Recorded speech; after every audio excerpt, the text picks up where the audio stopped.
ఓం మహాగణాధిపతయే నమః. ఓం గురుభ్యో నమః. ఓం శ్రీమాత్రే నమః. అరుణాం కరుణాతరంగితాక్షీం ధృతపాశాంకుశపుష్పబాణచాపాం అనిమాదిభిరావృతాం మయూకైః అహమిత్యేవ విభావయే భవానీ. శ్రీమాత్రే నమః. ప్రేక్షకులకి ఆ లలితాంబిక అమ్మవారి యొక్క అనుగ్రహం పరిపూర్ణంగా కలగాలని మనస్ఫూర్తిగా కోరుకుంటూ మనం ఈరోజు ప్రాపర్టీ విషయం, అంటే ఒక జాతకుడు తను స్వయంగా సంపాదించుకునే ప్రాపర్టీ యోగం ఎలా ఉంది, అసలు ఏ గ్రహాలు బలపడాలి స్వయంగా సంపాదించుకోవాలంటే. ఇక రెండవది ఏంటంటే తండ్రి ద్వారా వస్తుంది ఒక్కోసారి, అంటే తండ్రి యొక్క ఆస్తి జీవుడికి వస్తే మంచిదా, అసలు తీసుకుంటే మంచిదా కాదా, అసలు వస్తుందా లేదా అనేటువంటిది. కొన్నిసార్లు తాతగారిది, మరి కొన్నిసార్లు తల్లి యొక్క తండ్రిది లేదా తండ్రి యొక్క తండ్రిది తాత విషయంలో చూసుకుంటే. అదేవిధంగా ఒక్కోసారి అన్నయ్య నుంచి కానీ అలా కూడా వస్తూ ఉంటాయి. కొంతమందికి ఇద్దరు కలిసి ఏదైనా వ్యాపారం చేశారు, అప్పుడు అతను వ్యాపార లాభాలు వచ్చాయని ఇంకోటి ఏదైనా కారణాలు కొంతమంది ఇష్టంతో ఇస్తూ ఉంటారు. అలాగా సిబ్లింగ్ యొక్క ప్రాపర్టీ వచ్చే యోగం ఉందా లేదా అనేటువంటిది కూడా ఉంటుంది మన జన్మజాతకంలో. అదేవిధంగా పిల్లనిచ్చినటువంటి మామయ్యది, లేదా ఒక్కొక్కసారి అమ్మాయికే మామయ్య ఆస్తి వచ్చే ఛాన్సెస్ ఉంటాయి. ఆ రకంగా ఎలా ఉంది. అదేవిధంగా గవర్నమెంట్ లీజు ద్వారా వస్తాయి కొన్నిసార్లు. 99 yearsకి లీజ్ వచ్చిందండి ప్రాపర్టీ అంటుంటారు. అవన్నీ కూడా అసలు ఎలా చూడాలి జన్మజాతకంలో. ఇవి ఎందుకు చూడాలి అంటే ఒక్కొక్కసారి ఆ ప్రాపర్టీస్ తీసుకోవడం వల్ల ఇబ్బంది ఉంటుంది, కొన్నిసార్లు ఆ ప్రాపర్టీస్ వల్ల వాళ్ళకి ఎదుగుదల ఉంటుంది. దానికి ధనభావం పడితే అద్భుతమైనటువంటి ఎదుగుదల ఉంటుంది, దానికి షష్టాష్టకాలు ఈ రకమైనటువంటి కాంబినేషన్స్ పడితే ఇబ్బందులు ఉంటాయి.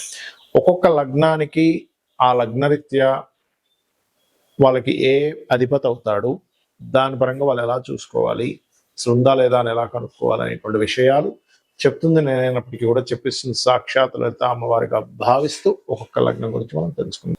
ముందుగా మేష లగ్నము, మేషరాశి. మేషం వారికి జీవుడు గనక ఓన్గా సంపాదించుకుంటాడు అన్నప్పుడు, ఎప్పుడైనా ఓన్గా సంపాదించుకునేది 3, 4 అధిపతులు. అంటే బుధుడు చంద్రుడు గనక మీకు బాగున్నారు, మంచి పోర్ట్ఫోలియోస్ పడ్డాయి, ఖచ్చితంగా ఆ యొక్క మహాదశల్లో లేదా శుక్రదశల్లో కానీ శని దశల్లో కూడా ఇస్తాడు ఒక్కోసారి.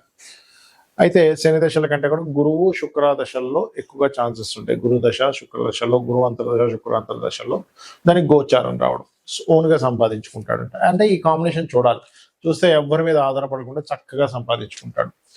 అలా కాకుండా తండ్రి ప్రాపర్టీ అనేది మేషలగ్నం వారికి గురువు ఇస్తాడండి. అంటే గురువు 9, 12 అధిపతి.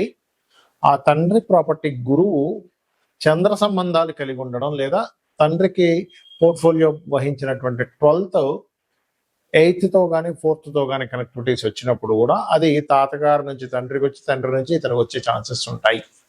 అయితే ఇక్కడ ఉదాహరణకి మీకు తండ్రి గారి ఆస్తికి సంబంధించిన విషయంలో గురువు పాడయ్యాడు అనుకోండి ఉదాహరణకి, అప్పుడు ఏమవుతుంది, మేషం వారికి ఆ ప్రాపర్టీ యాజ్ ఇట్ ఈస్గా తీసుకోకూడదు, దాన్ని అమ్మేసి ఇంకోటి కొనుక్కోవాలి. లేకపోతే ఏమవుద్దంటే ఆ ప్రాపర్టీ పాడైంది కాబట్టి ఆ ప్రాపర్టీలో ఉండడం వల్ల వీళ్ళు ఇబ్బంది పడుతుంటారు. చాలా మంది చూస్తుంటారు, చూడండి, ఏమంటే నేను ఆ ఇంట్లో ఉన్నాను, మా నాన్నగారు ఉన్నంతకాలం చాలా బాగుంది, కానీ నాకు ఇచ్చిన తర్వాత బాగాలేదంటారు. This is the reason. అలాగే తల్లి తరపు నుంచి వస్తుంది ఒక్కోసారి, అంటే తల్లి గారికి వాళ్ళ నాన్నగారు ఇచ్చిన ప్రాపర్టీ ఉంటుంది, తండ్రికే ఉండదు. కానీ తల్లి నుంచి తల్లి అంటే సప్తమ స్థానము ఎలా ఉంది, సప్తమ స్థానాధిపతి సప్తమ స్థానము, సప్తమ యొక్క పోర్ట్ఫోలియో 4th కనెక్ట్ అయితేనే తల్లి ప్రాపర్టీ వస్తుంది, లేకపోతే రాదు. కొంతమంది చూడండి గొడవలు పెట్టుకుంటూ ఉంటారు, నా తల్లిగారు నాకు ప్రాపర్టీ ఇవ్వలేదు, మా తండ్రి గారు ఇవ్వలేదు అని. బికాజ్ ఆఫ్ అది ఒక్కొక్కసారి మనం వదిలేయడం మంచిది, కొన్నిసార్లు బాగోలేనప్పుడు. ఏదో వాళ్ళు ఏదైనా ప్రాపర్టీ ఇస్తే ఏదైనా అమ్మేసి ఇంకోటి కొనుక్కోవడం మంచిది. ఇది గుర్తుపెట్టుకోండి. ఒక్కోసారి ఏమవుతుందంటే లీగల్ ఇష్యూస్ వస్తుంటాయి, అందుకే తల్లి విషయంలో. బికాజ్ ఆఫ్ సప్తమం ఈజ్ లీగల్ రిలేటెడ్ సంబంధించిన విషయాలన్నీ కూడా. అలాగే తాతగారి ఆస్తి కూడా అష్టమ స్థానంలో ఉంటుంది. ఇది అమ్మ తరపు తాతగారు కావచ్చు, అమ్మ తరపు తండ్రి కావచ్చు, తల్లి యొక్క తండ్రి కావచ్చు. అయితే ఇక్కడ తాతగారి విషయంలో కనుక చూసుకుంటే ఇది తండ్రి యొక్క తండ్రి అయితే అష్టమ స్థానం ఎలా ఉందో చెక్ చేసుకోండి. అంటే మేష లగ్నాన్ని కుజుడు ప్రధానంగా చూసుకోవాలి, లగ్న అష్టమాధిపతి. ఈ కుజుడు ఒక్కడు బాగున్నాడంటే తాతలాస్తులు కూడా మీకు వస్తాయి, అది గుర్తుపెట్టుకోండి. అలాగే మరి తల్లి యొక్క తండ్రి ప్రాపర్టీ అంటే అది 3వ స్థానంలో చూసుకోవాలి.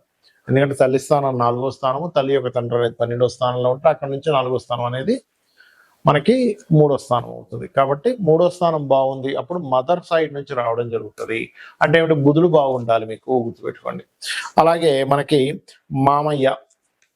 మామయ్య సంబంధం అంటే కనుక చూసుకున్నట్లయితే మీకు ప్రధానంగా ఇక్కడ సప్తమం జీవిత భాగస్వామి, అది స్త్రీ కావచ్చు పురుషుడు కావచ్చు. ఈ సప్తమం నుంచి తండ్రి స్థానం అనేటువంటిది ఏదైతే ఉందో, సప్తమాత్ భాగ్యస్థానం అనేటువంటిది 3వ స్థానంలో ఉంటుంది. 6వ స్థానం అనేటువంటిది 3వ స్థానానికి చతుర్థ భావం అవుతుంది. కాబట్టి ఏంటి, మేషం వారికి బుధుడు బాగున్నాడా మామయ్య నుంచి కూడా వస్తుంది. అది అమ్మాయి కావచ్చు అబ్బాయి కావచ్చు, గుర్తుపెట్టు, మేనమామ కావచ్చు, పిల్లనిచ్చిన తల్లి కావచ్చు, తండ్రి కావచ్చు, పిల్లనిచ్చినటువంటి వారి నుంచి వచ్చేది, ముఖ్యంగా పిల్లనిచ్చినటువంటి లేదా అబ్బాయిని చేసుకున్న అమ్మాయి ఒక అమ్మాయి, ఆ తండ్రి యొక్క ప్రాపర్టీ వీళ్ళకు చెందుతుందా లేదా. ఒక్కోసారి కొన్ని సందర్భాల్లో ఏమవుతుందంటే సడన్ గా కొన్ని సంఘటనలు, కొన్ని కారణాల వల్ల విడిపోవడము, గతించడము జరిగినప్పుడు ఆ అమ్మాయి ఎక్స్పెక్ట్ చేస్తుంది, అయ్యో పిల్లలకి తండ్రి యొక్క తాత అంటే తండ్రి ప్రాపర్టీ వస్తే బాగుంది కదా అని పిల్లలు ఎక్స్పెక్ట్ చేస్తుంది, వీళ్ళ లైఫ్ బాగుంటుంది. అప్పుడు ఎలా చూడాలంటే ఈ కాంబినేషన్ అనేది చూడాలి, బుధుడు ఎలా ఉన్నాడో చెక్ చేసుకోవాలి.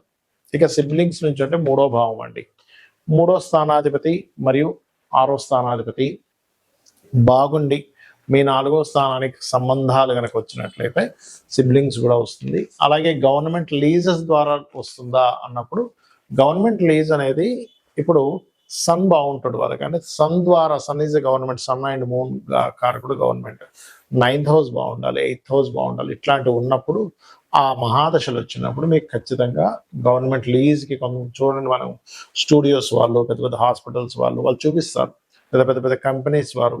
మనం విన్నాము ఏంటి, మన ఫలానా గవర్నమెంట్ 99 రూపాయలకి ఇచ్చింది, రూపాయి లీజ్కి ఇచ్చింది ఏదో చెప్తుంటారు, రూపాయి ఎకరానికి ఇచ్చేసింది. అలాంటివన్నీ వాళ్ళకి సన్ బాగుండడం జరుగుతుంది. అయితే ఇక్కడ మీకు మేషం వారు ప్రధానంగా మీకు ప్రాపర్టీ పరమైనటువంటిది బాగా ఉండాలి, బాగా కలిసి రావాలంటే, ఇబ్బందుల్లో ఉన్నట్లయితే చంద్ర కుజ గురు గ్రహాల దగ్గర దీపారాధన చేయండి, అనే విధానం బాగుంటుంది.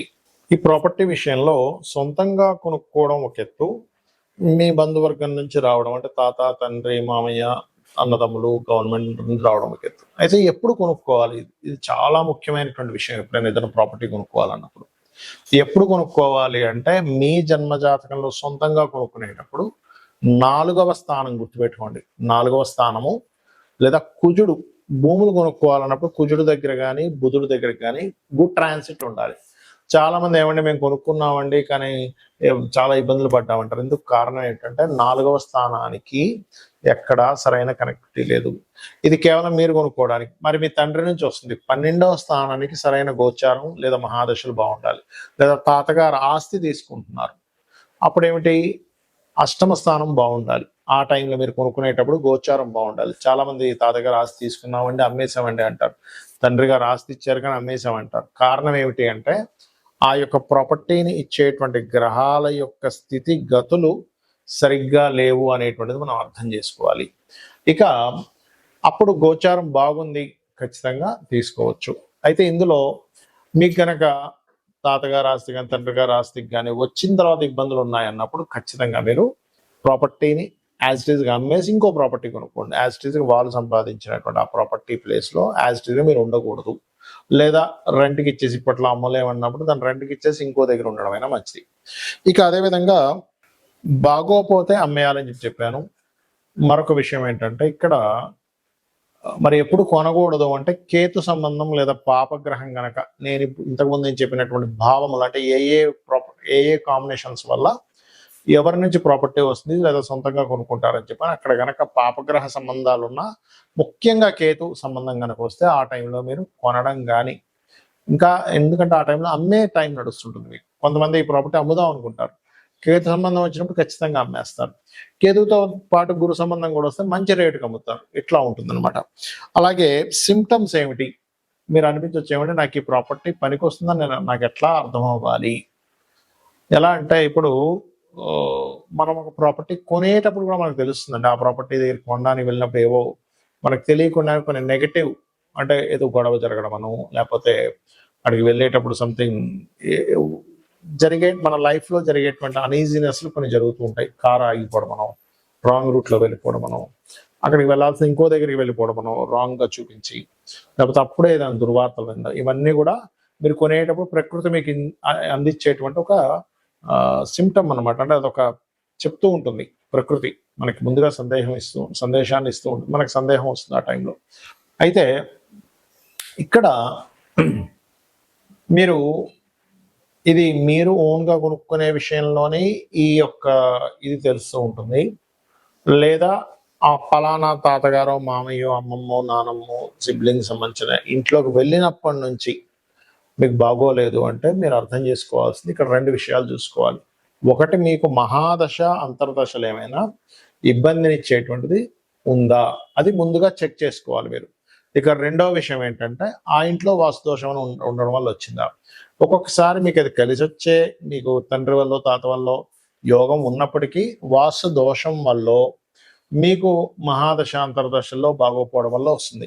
అంతేగాని ప్రతిసారి తండ్రి ప్రాపర్టీ, తాత ప్రాపర్టీ కలిసి రాకపోవడం ఉండదు. అవి చెక్ చేసుకుని అవి కూడా బాగున్నా సరే బాగోలేదంటే మీకు ఎక్కడో ఇబ్బంది ఉందని అర్థం.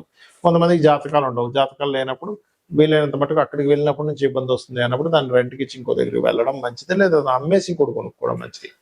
ఇక ప్రాపర్టీ పరంగా ఇలా ఉందండి, మేము ఏం చేయాలి? ఇప్పుడు సొంతంగా ప్రాపర్టీ కొనుక్కోవాలన్నా, లేకపోతే ఎవరైనా సరే ఏదైనా ప్రాపర్టీ పొందాలన్నా ముఖ్యంగా గురు కుజ గ్రహాల దగ్గర దీపారాధన చేస్తూ ఉంటే తొందరగా ప్రాపర్టీ యోగం వస్తుంది ఒకటి. రెండవది, మణిద్వీప వర్ణన ఖచ్చితంగా ప్రాపర్టీ యోగాన్ని, ఏదైనా గృహం కొనుక్కోవాలనే యోగాన్ని కలిగిస్తుంది. సరే, ఇవి ఓకే. ఒక ప్రాపర్టీ కొన్నాము, అది కబ్జాలోకి వెళ్ళిపోయింది, లేకపోతే లిటిగేషన్స్ ఏర్పడ్డాయి, గొడవలు నడుస్తున్నాయి, ధర్మబద్ధంగా మీరున్నారు, అయినా సరే ఆ యొక్క ఆస్తికి సంబంధించింది మీకు ఎంతో పోరాడుతున్నారు, రావట్లేదు. అలాంటప్పుడు వారాహి అమ్మవారి యొక్క అష్టోత్తరము, వరాహ స్వామిని పూజించడము, ఇవి చేయాలి. మీకు ఈ రకంగా గనక మీరు చేసినట్లయితే మీకు ఖచ్చితంగా రావాల్సిన ప్రాపర్టీ రావడము, అదేవిధంగా ప్రాపర్టీలో ఏదైనా ఇబ్బందులు ఉన్నా సరే తొలగిపోవడం అనేటువంటిది జరుగుతుంది. కాకపోతే ఇది ఎన్ని రోజులు చేయాలి అంటే, మీకు ప్రాపర్టీ క్లియర్ అయ్యే వరకు ఈ అష్టోత్తరాలు చదువుకోవడం చేయండి. కొనుక్కోవాలన్నా కూడా, ఏదైనా ప్రాపర్టీ కొనుక్కోవాలన్నా కూడా ఇందాక నేను చెప్పినట్టుగా గురు కుజ గ్రహాల దగ్గర దీపారాధన రెగ్యులర్గా చేయండి. మంగళవారము, గురువారం ఇలా చేసినట్లయితే ఖచ్చితంగా మీకు రావాల్సిన ప్రాపర్టీ వస్తుంది. శ్రీమాత్రే నమః.